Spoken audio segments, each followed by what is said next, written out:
नमस्कार, आप देख रहे हैं आर्या न्यूज और मैं हूं आपके साथ अनाया शर्मा। चलिए शुरुआत करते हैं बुलेटिन की खास और अहम खबरों के साथ। आज सबसे पहले रुक करते हैं आज की बड़ी और अहम खबरों की ओर। उत्तर प्रदेश के मुख्यमंत्री योगी आदित्यनाथ आज से 3 दिवसीय दौरे पर उत्तराखंड पहुंचे हैं। आज वह यहीं यात्री विश्राम करेंगे और शनिवार को वह मध्य क्षेत्रीय परिषद की बैठक में शामिल होंगे। बैठक में शामिल होने के बाद शाम को ही योगी केदारनाथ धाम जाएंगे। वहीं 8 अक्टूबर को बद्रीनाथ धाम के दर्शन करने के बाद वह वापस लखनऊ लौट जाएंगे।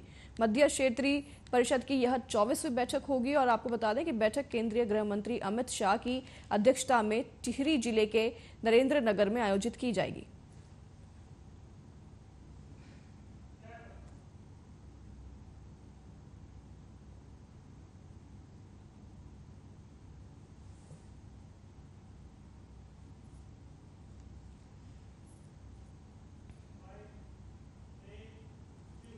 अगली खबर हरियाणा से है, जहां सोनीपत में अज्ञात कारणों के चलते पश्चिमी यमुना लिंक नहर टूट गई और इससे कई इलाकों में जलभराव की स्थिति पैदा हो गई है। कई एकड़ की फसलें डूब गई है और नहर टूटने के बाद पानी खेतों और कॉलोनियों की तरफ बढ़ता चला गया, जिसके चलते कॉलोनियों के साथ सड़कों पर पानी जमा हो गया है।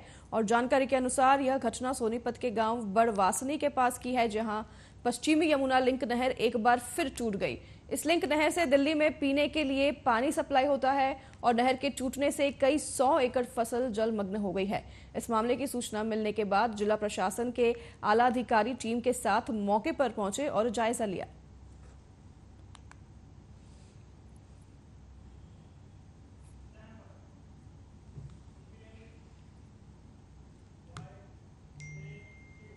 इन दिनों सिक्किम में कुदरत के कहर के चलते हालात गंभीर बने हुए हैं। बीते दिनों भारी बारिश के बाद सिक्किम में तबाही का सैलाब आया है। उत्तरी सिक्किम में बादल फटने से तीसरा नदी में बाढ़ आई है और जिससे मृतकों की संख्या लगातार बढ़कर अब 56 हो गई है। इसमें 11 सैन्यकर्मी भी शामिल है और हालांकि भारतीय सेना की ओर से किसी भी जवान की मौत की आधिकारिक पुष्टि नहीं की गई है। सेना की तलाशी अभियान जारी है। वहीं अब तक 26 शव सिक्किम में और 25 शव पश्चिम बंगाल के जलपाईगुड़ी जिले में विभिन्न इलाकों में पाए गए हैं। इसके अलावा अभी तक 142 लोग लापता बताए जा रहे हैं, जिनकी तलाश की जा रही है।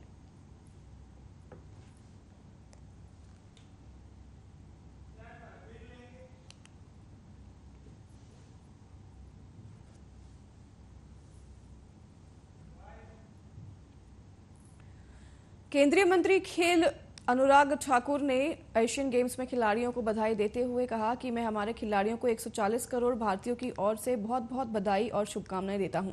आपने वर्तमान और भविष्य के खिलाड़ियों के लिए एक प्रेरणा दी है। एशियन गेम्स में 100वां मेडल भारत की कबड्डी टीम ने जिताया है। एशियन गेम्स में 72 साल के इतिहास में इस साल हमने कई विश्व रिकॉर्ड तोड़े और एशियन रिकॉर्ड बनाए हैं। सुनाते हैं आपको उनका बयान। हुई मेडल्स की बौछार, इस बार 100 पार। मैं हमारे सभी खिलाड़ियों को, एथलीट्स को 140 करोड़ भारतीयों की ओर से बहुत बहुत बधाई और शुभकामनाएं देता हूं। आपने वर्तमान और भविष्य के खिलाड़ियों के लिए एक नई प्रेरणा दी है और चीन में जब जब गोल्ड जीता तब तिरंगा शान से लहराया है। और 100वां मेडल किसी और गेम में नहीं, भारत की कबड्डी टीम ने जिताया है। एशियन गेम्स के 72 साल के इतिहास में इस बार हमारे एथलीट्स ने कई विश्व रिकॉर्ड तोड़े और बहुत सारे एशियन रिकॉर्ड्स बनाए भी। अगर मैं कहूं तो एथलेटिक्स में 29 मेडल, शूटिंग में 22 मेडल, आर्चरी में 9 मेडल और इसके साथ पहली बार 100 मेडल पार किया है। प्रधानमंत्री जी की सोच और उनके द्वारा दी गई सुविधाएं और हमारे खिलाड़ियों की मेहनत और उनका दृढ़ संकल्प, इसने सुनिश्चित किया कि भारत 100 का सपना साकार करे।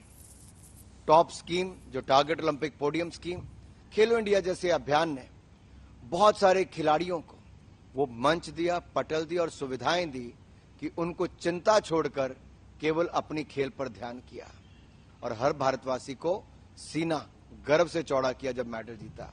अब देखिए, टेबल टेनिस के वुमेन्स डबल्स में हो या बैडमिंटन की टीम में हो, ये भारत के लिए पहली बार मेडल जीता है। और इसके साथ साथ शॉट पुट में महिला ने 72 साल के बाद वापस मेडल जीतना।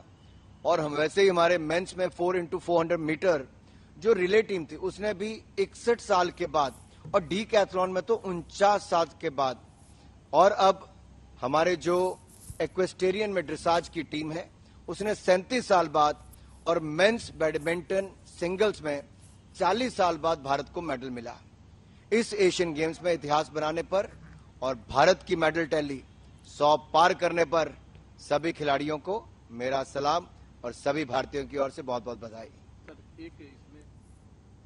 महाराष्ट्र के सरकारी अस्पतालों में मरीजों की मौत को लेकर विपक्ष राज्य सरकार पर लगातार निशाना साध रहा है। शिवसेना यूबीटी सांसद संजय राउत ने अब इस पर बयान दिया है। उन्होंने बयान देते हुए कहा कि महाराष्ट्र में सरकारी अस्पतालों में लोग मर रहे हैं। 8 दिन में 150 से ज्यादा लोगों की मृत्यु हो गई है। मुख्यमंत्री दिल्ली में नक्सलवाद पर चर्चा करने गए हैं। जितने लोग नक्सलवाद से नहीं मर रहे, उससे ज्यादा अस्पताल में मर गए हैं। बहुत अपने पार्लियामेंट्री शब्द यूज किया है। मैंने चड्डी की नाड़ी बोला है, नाड़ा, चड्डी का नाड़ा। यहाँ की सरकार की चड्डी का नाड़ा जो है वो दिल्ली में तो कभी भी खींचते हैं, कभी भी टाइट करते हैं। तो मुख्यमंत्री और दो उप मुख्यमंत्री भाग भाग के दिल्ली चले जाते हैं। यहाँ दर दिन सरकारी अस्पतालों में लोग मर रहे हैं। 150 से ज्यादा लोग 8 दिन में मर गए। नागपुर, नांदेड़, संभाजीनगर और भी जगह से खबरें आ रही है। और सरकार कहाँ है? मुख्यमंत्री दिल्ली में नक्सलवाद के ऊपर चर्चा करने के लिए। जितने लोग नक्सलवादी हमले में नहीं मरे हैं महाराष्ट्र में, उतने लोग 8 दिन में सरकारी अस्पतालों में मरे। क्या ये जिम्मेदारी सरकार की नहीं है? हाईकोर्ट ने क्या कहा है? आप जिम्मेदारी इस तरह से झटक नहीं सकते।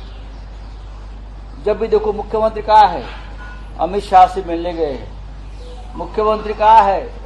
मुख्यमंत्री दिल्ली में गए हैं। मुख्यमंत्री कहाँ है? मुख्यमंत्री महाराष्ट्र सदन में बैठे हैं दिल्ली में। यहाँ कौन है? यहाँ कौन सरकार चलाएगा? जिम्मेदार कौन है? इतने लोगों की मौत हो गई है। नक्सलवाद को तो निपट लेंगे हम लोग, आप क्या निपट लेंगे? राम मंदिर बनाने से कोई राम नहीं बनता।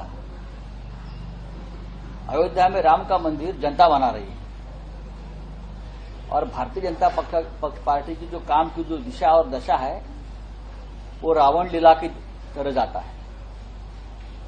रावण जिस तरह से अत्याचार कर रहा था उनके राज्य में, लोगों में, आज वही अत्याचार आज की सरकार महाराष्ट्र में और दिल्ली में कर रही है। तो रावण कौन है ये सबको पता है। राहुल गांधी सत्ता पे नहीं है। हाँ, लंका पे राज जिसका है ना वो रावण। यहाँ हमारी सत्ता नहीं है, ना महाराष्ट्र में है ना दिल्ली में है। हमारी सत्ता आ जाएगी तब राम राज्य बनेगा। शिवपुरी जिले के पिछौर से कांग्रेस विधायक व पूर्व मंत्री केपी सिंह काकाजू आज खनिया थाना पहुंचे, जहां उन्होंने खनिया थाना के जनपद कार्यालय में बने नवीन सभाकक्ष का लोकार्पण किया। इस कार्यक्रम के मुख्य अतिथि पिछौर विधायक व पूर्व मंत्री केपी सिंह काकाजू रहे। वहीं कार्यक्रम की शुरुआत में जनपद अध्यक्ष प्रतिनिधि अरविंद लोधी ने विधायक केपी सिंह का माल्यार्पण कर स्वागत किया। जनपद सीईओ ने विधायक को स्मृति चिन्ह भेंट किया। वहीं विधायक केपी सिंह ने सरस्वती पूजन किया। इसके बाद जनपद अध्यक्ष एवं जनपद उपाध्यक्ष के साथ नवीन सभाकक्ष का फीता काटकर उद्घाटन किया। इस कार्यक्रम में खनिया थाना जनपद के जनपद सदस्य, सरपंच, सचिव रोजगार, सहायक, पत्रकार बंधु उपस्थित रहे। वहीं विधायक केपी सिंह ने जनपद अध्यक्ष और उपाध्यक्ष से कहा कि डरकर काम नहीं करना है। जो जिम्मेदारी जनता ने आपको सौंपी है उसकी निर्भय होकर निभाना है। पंचायतों ने बनी गौशाला पर विधायक ने कहा कि कांग्रेस की सरकार के समय जो गौशाला बनी हुई थी वह गौशाला अधिकतर खाली पड़ी है। उन गौशाला को सुचारू रूप से चलाएं जिसमें जन सहयोग भी ले सकते हैं। घर डरे कार्य करना चाहिए।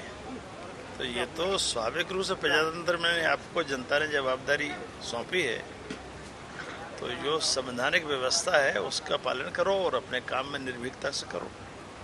ये तो अपेक्षा रखते ही हैं सारे जनप्रतिनिधियों से। आगे किस तरह के ये कार्य पंचायतों में हो रहे हैं? जैसे गौशालाएं भी आपने बोला कि कहीं अच्छे से चल रही हैं और बहुत सी गौशालाएं जो नहीं चल रही हैं। ये गौशालाओं का जो लगभग ज़्यादातर पंचायतों में बंद सी हो गई हैं। सिर्फ जो स्वयंसेवी संस्थाएं, स्वयं सेवी जो लोग हैं जिनकी मानसिकता काम करने की, वही गौशालाएं ठीक से संचालित हो पा रही हैं। तो मैंने इन लोगों को यही कहा है कि पंचायत की भी जवाबदारी है, अपनी जवाबदारी को स्वीकार करो। और शासन अगर व्यवस्था नहीं कर रही है तो समाज को प्रेरित करो, जिससे वो सहयोग करें और आपकी गौशालाओं का संचालन ठीक से हो। गणेश चतुर्थी के बाद अब नवरात्र आने वाले हैं, जिसको लेकर अब तैयारियां शुरू हो गई है। नवरात्र सिर्फ गुजरात ही नहीं अपितु कई राज्यों में मनाया जाता है और इसमें सबसे ज्यादा देखा जाए तो नवरात्र को मध्य प्रदेश के मालवा क्षेत्र में नवरात्रि पर्व ने अपनी अलग ही पहचान बनाई है। आने वाले नवरात्र की तैयारियां शुरू भी हो गई है और कलाकारों द्वारा मूर्तियों को बनाने का काम शुरू कर दिया गया है। यहाँ की बनने वाली मूर्तियां मालवा ही नहीं अपितु देश के अन्य राज्यों में भी भेजी जाती है और यहाँ बनने वाली मूर्तियों की कीमत 5,000 से 50,000 तक होती है। देखिए आपको ये खास रिपोर्ट। तो जाती है तो शामगढ़ जाती है, आलोड़ जाती है, तो उज्जैन जाती है, रतलाम जाती है। अच्छा। और प्रॉपर नागदा। अच्छा, आपके यहाँ जो मूर्तियाँ स्टार्ट होती है जो बिक्री के लिए, तो कितने से स्टार्ट होती है और कितने तक जाती है हाईवे लेवल तक? हाईवे लेवल तक तो 45,000 से आखिरी रेंज तक। अच्छा, 45,000। और स्टार्ट जो होती है जो 5,000 से स्टार्ट होती है। जो अगर कोई मूर्ति लेने आए तो आप 5,000 से स्टार्ट होती है और 45,000 तक आपको जाती है। मंदसौर के सीतामऊ थाना पुलिस ने आदर्श आचार संहिता के पूर्व भारी मात्रा में अवैध शराब की पोटियों के साथ 3 आरोपियों को गिरफ्तार कर बड़ी कार्रवाई को अंजाम दिया है। पुलिस ने अफजलपुर और नाहरगढ़ के बीच पिकअप वाहन से 150 पेटी अवैध शराब के साथ 3 आरोपियों को गिरफ्तार किया है। वहीं पुलिस को मुखबिर की सूचना के आधार पर नाकाबंदी कर यह कार्रवाई की गई थी। इस कार्रवाई में अवैध शराब की कीमत 6,50,000 रुपए बताई जा रही है। वहीं अवैध शराब परिवहन करने वाले पिकअप वाहन की कीमत 10 लाख रुपए बताई गई है। मंदसौर पुलिस इस प्रकार अवैध कार्यों की गतिविधि पर लगातार कार्रवाई कर रही है। देखिए, जैसा कि आप सभी अवगत हैं, आगामी समय में विधानसभा निर्वाचन होना है। उसी के मद्देनज़र श्रीमान पुलिस अधीक्षक महोदय मंदसौर द्वारा सभी थाना प्रभारियों को निर्देशित किया गया था कि नशा और शराब के तस्करों के विरुद्ध सख्त कार्रवाई की जाए। उसी तारतम्य में आज सीतामऊ पुलिस को शाम को मुखबिर से सूचना प्राप्त हुई थी कि एक पिकअप में भारी मात्रा में देसी शराब भर के तस्करी की जा रही है। सूचना की पर कार्रवाई करते हुए हमारी पुलिस टीम द्वारा अफजलपुर से नाहरगढ़ की ओर जाती हुई एक पिकअप जिसमें 150 पेटी देसी शराब मसाला और प्लेन भरी हुई पकड़ी है, जिसमें 3 आरोपियों को पुलिस ने अभिरक्षा में लिया है और उनके विरुद्ध 34(2) आबकारी एक्ट के तहत कार्रवाई की गई है। आरोपियों से पूछताछ की जा रही है कि ये शराब कहाँ से और कहाँ लेके जा रहे थे। देखिए, अगली खबर उत्तर प्रदेश से है, जहां मिर्जापुर में थाना देहात कोतवाली क्षेत्र के ग्राम खूठा में डीजे वाहन की चपेट में आने से बच्चों समेत 7 लोग घायल हो गए हैं। डीजे वाहन पलटने से मची चीख पुकार से गांव में कोहराम मच गया है। घायलों को किसी प्रकार निकाला गया और घायलों को मंजली अस्पताल भेजा गया है, जहां उनका इलाज जारी है और पुलिस आगे की कार्रवाई में जुट गई है।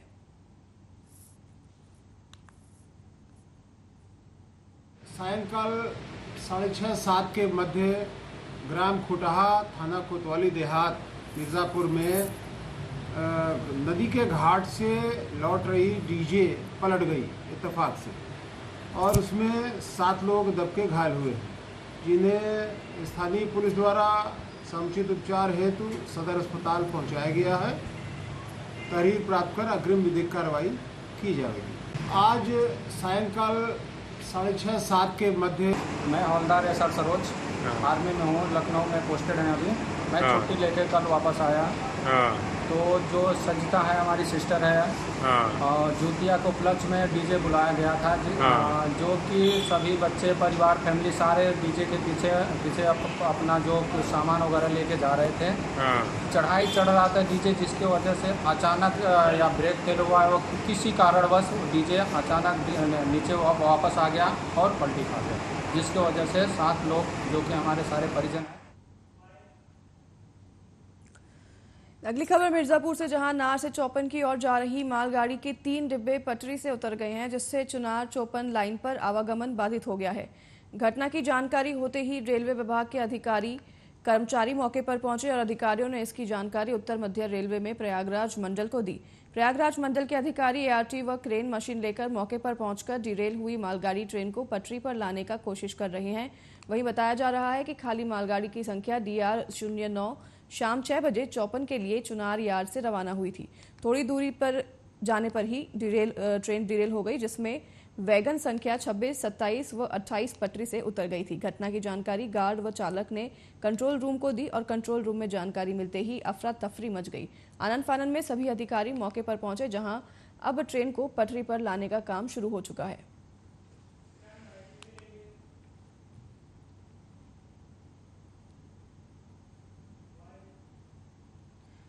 हमीरपुर में दबंग प्रधान मनमानी में शासन प्रशासन के निर्देशों के विकास कार्यों में घोटाला कर रहे हैं। गौशाला के निर्माण कार्य में डस्क का प्रयोग किया जा रहा है। वहीं पूरे मामले की जानकारी होने पर भी जिम्मेदार अधिकारियों ने अपना मौन धारण कर रखा है। पूरा मामला मौधा विकास खंड के खायर गांव का है, जहां यह पूरा घोटाला चल रहा है।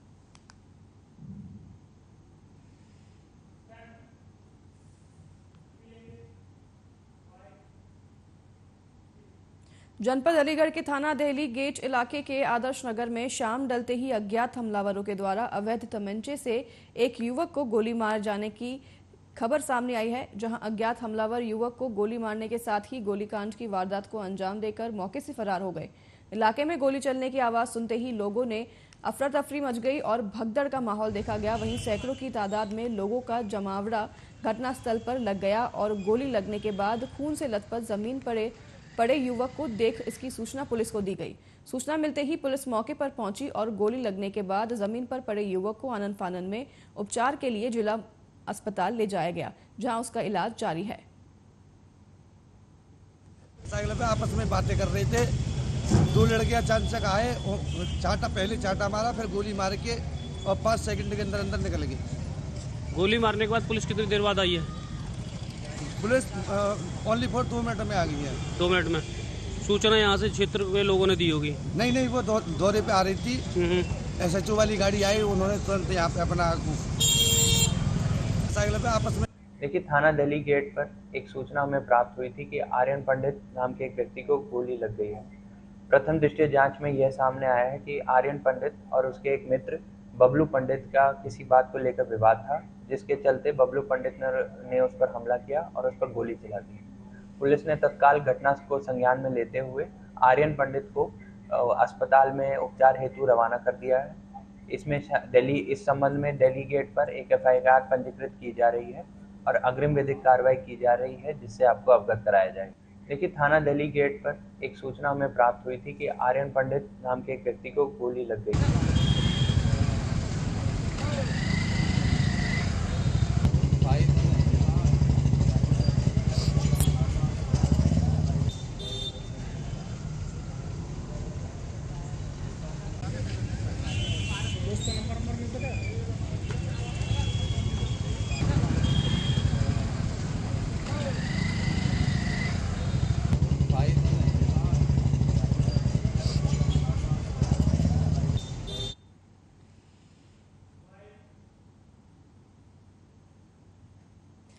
बुलंदशहर में न्यूज़ क्लिक के पत्रकारों पर ईडी की कार्रवाई को लेकर कांग्रेसियों ने हल्ला बोला है।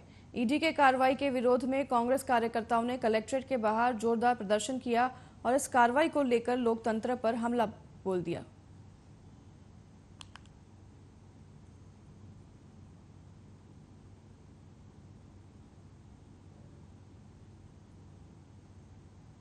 जो ये CBI, ED और ये दिल्ली पुलिस की जो स्पेशल ब्रांच है, इसने जो प्रेस पे हमला बोला है, न्यूज़ क्लिक के जो संपादक हैं उनको उनके दफ्तर पे से सारा सामान लेके उनको गिरफ्तार किया है, बहुत सारे पत्रकारों को गिरफ्तार कर लिया है।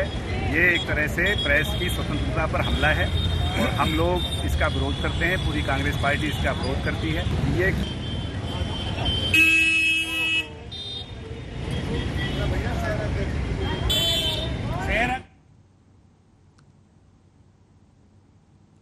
रायबरेली में कृपाल इंस्टीट्यूट के खिलाफ ABVP ने जिलाधिकारी कार्यालय पर धरना दिया है। ABVP कृपालू पैरा मेडिकल इंस्टीट्यूट के खिलाफ अब तक कार्रवाई न किए जाने से नाराज है। दरअसल पिछले दिनों 2 छात्राओं ने जिलाधिकारी से इंस्टीट्यूट के खिलाफ शिकायत की थी। छात्राओं का आरोप था कि इंस्टीट्यूट ने पहले हिंदू प्रतीकों जैसे बिंदी, सिंदूर और चूड़ी पहनने पर पाबंदी लगाई थी, बाद में गर्भवती होने पर छुट्टी देने से इनकार किया था। छात्रा का कहना था कि इसी से क्षुब्ध होकर उसने अपना एडमिशन कैंसिल करवाया था और एडमिशन कैंसिल होने के बाद इंस्टीट्यूट फीस वापस नहीं कर रहा है। वहीं दूसरी छात्रा का आरोप था कि उसके साथ दुर्व्यवहार होता था, जिससे नाराज होकर उसने एडमिशन कैंसिल करवाया था, लेकिन उसका भी पैसा वापस नहीं दिया जा रहा। जिलाधिकारी ने मामले की जांच के आदेश दिए थे। जांच में प्रगति न होने की बात कहते हुए आज इस मामले को लेकर एबीवीपी ने जिलाधिकारी कार्यालय के बाहर धरना देते हुए कार्रवाई की मांग की है।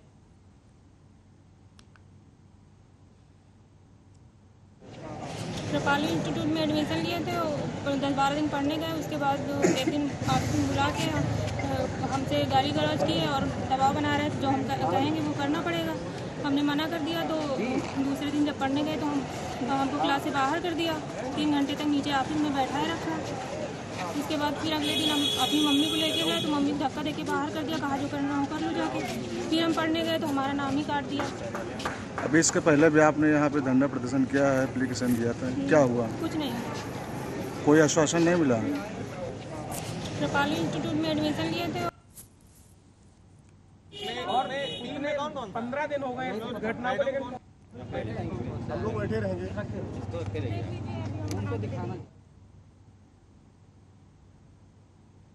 अगली खबर उत्तर प्रदेश के अलीगढ़ से है, जहां दबंगों ने पहले एक बुजुर्ग पर ट्रैक्टर चढ़ा दिया और फिर जब बुजुर्ग के द्वारा विरोध किया गया तो मौके पर पुलिस को बुलाकर बुजुर्ग को पुलिस के हवाले करते हुए बुजुर्ग के नाती व भाई के साथ जमकर मारपीट की गई। दबंगों के द्वारा गोलीकांड की घटना को भी अंजाम देते हुए एक युवक के पेट में गोली मारते हुए दूसरे युवक के सर पर सरिया से प्रहार कर दिया गया, जिसके बाद आरोपी मौके से फरार हो गए हैं। पूरे मामले पर क्षेत्र अधिकारी इगलास कृष्ण गोपाल सिंह के द्वारा जानकारी देते हुए बताया गया कि 2 पक्षों में बाइक और ट्रैक्टर को लेकर विवाद हो गया था, जिसके बाद गोलीकांड की घटना को कारित किया गया और आरोपियों को गिरफ्तार कर लिया गया है। तहरीर के आधार पर कार्रवाई की जा रही है। आज थाना गोंडा के अंतर्गत 2 पक्षों में ट्रैक्टर ट्रॉली एवं बाइक में भिड़ंत होने की वजह से विवाद हो गया था, जिसमें कुछ लोगों को चोटें आई हैं। चोटिल व्यक्तियों को तत्काल चिकित्सीय उपचार हेतु अस्पताल भिजवाया गया है। घटना में शामिल व्यक्तियों को थाना लाकर पूछताछ की जा रही है। तहरीरी सूचना के आधार पर स्वतंत्र धाराओं में अभियोग पंजीकृत किया जा रहा है। मौके पर शांति व्यवस्था से संबंधित कोई समस्या नहीं है। आज थाना गोंडा के अंतर्गत 2 पक्षों में ट्रैक्टर। तो फिलहाल इस बुलेटिन में हमारे साथ बस इतना ही। अपडेटेड खबरों से जुड़े रहने के लिए आप देखते रहिए आर्या न्यूज। मैं अनाया शर्मा आपसे लूंगी विदा। नमस्कार।